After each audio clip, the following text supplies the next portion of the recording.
हरे कृष्णा। गीता अमृतम में आप सभी का स्वागत है। तो हम आ गए हैं भगवत गीता अध्याय 8 श्लोक क्रमांक 28 और ये इस अध्याय का आखिरी श्लोक है। हम देखते हैं कि भगवान ने जो अध्याय 7 में और अध्याय 8 में बताया, इस श्लोक में भगवान उसका सारांश रूप देते हैं। ये श्लोक अध्याय 7 और अध्याय 8 का सार रूप है।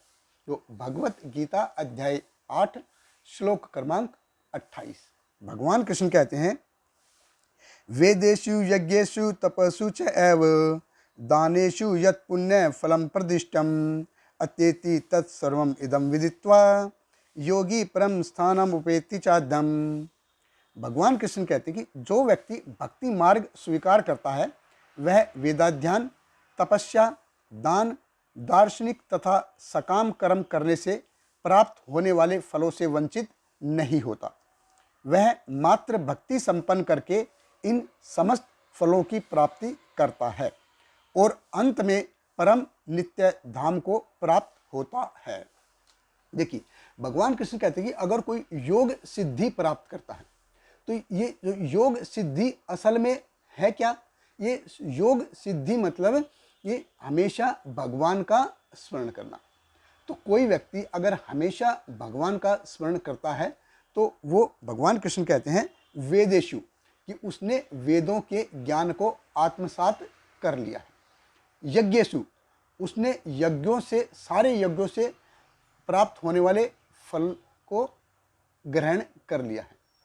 तपस्सु, उसने तपस्या से अपने जीवन को शुद्ध कर लिया है। और दानेषु, यानी कि सारे दान से जो मिलने वाले फल हैं, जो पुण्य है, वो उसने ग्रहण कर लिए हैं। और इसी के कारण ही वो हमेशा भगवान का स्मरण कर पाता है।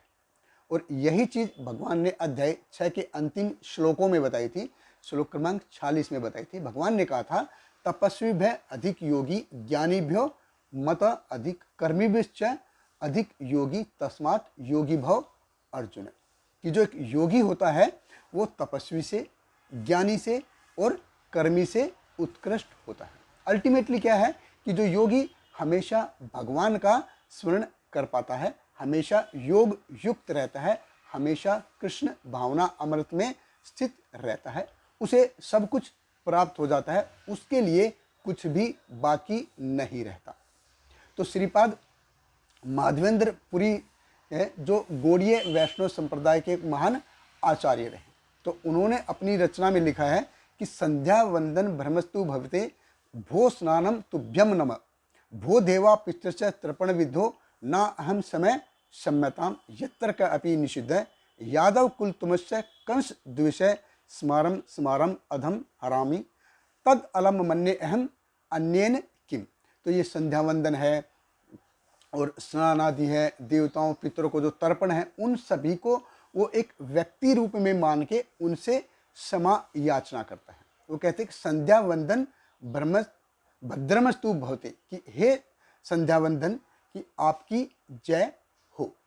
भो स्नानम तुभ्यम नमः, हे स्नान आदि क्रियाएं मैं आपको प्रणाम करता हूँ, मैं आपके चरण स्पर्श करता हूँ। भो देवा पितृश्च तर्पण विधो, यानी कि देवतागण है और जो पितृ हैं जिनको श्राद्ध आदि तर्पण करके प्रसन्न किया जाता है, उनके लिए ना अहम समय क्षम्यताम, कि मैं अभी आपको प्रसन्न करने लायक नहीं हूँ। क्षम्यताम, कृपा करके मेरे को क्षमा कर दो। यत्र का अपि निषिद्ध, अगर मैंने थोड़ा सा भी बुरा किया है, अगर मेरे से थोड़े भी बुरे हुए हैं तो कृपा करके मेरे को क्षमा कर दो। क्यों कर दो? यादव कुल तमस्य कंस दृश्य, यादव कुल में जो भगवान कृष्ण हैं, जिन्होंने कंस का उद्धार किया है, कंस का नाश किया, कंस का उद्धार किया है। स्मारम स्मारम अधम हरामी, कि उनका स्मरण करके मैं अपने पाप धो रहा हूँ। तत् अलम मन्ये अहम अन्येन किम, मुझे लगता है कि ये मेरे लिए काफ़ी है और इसके अलावा बाकी क्या रह गया। तो सिर्फ भगवान कृष्ण का स्मरण कर लिया तो उससे संध्या वंदन, देव पितरों को तर्पण, बाकी सब कुछ हो जाता है, उसके लिए बाकी कुछ भी नहीं रहता। तो सारे जो योगिक क्रियाएं हैं उनका सार है भगवान कृष्ण के नाम का स्मरण करना। और श्रीमद् भागवतम में बड़े सुंदर तरीके से बताया गया है, देव ऋषि भूत आप नृणाम पितॄणाम न किंकरो न अयम ऋषि च राजन सर्वम आत्मा यम शरणम शरणम गतो मुकुंद परिहत्य कृतम। कि जिसने भगवान मुकुंद यानी कि भगवान कृष्ण के चरण कमलों का आश्रय ले लिया है, उसके लिए देवताओं का, पितरों का, अन्य जीवों का कोई भी ऋण बाकी नहीं रहता। बहुत बहुत धन्यवाद। हरे कृष्णा। श्रील प्रपात की जय।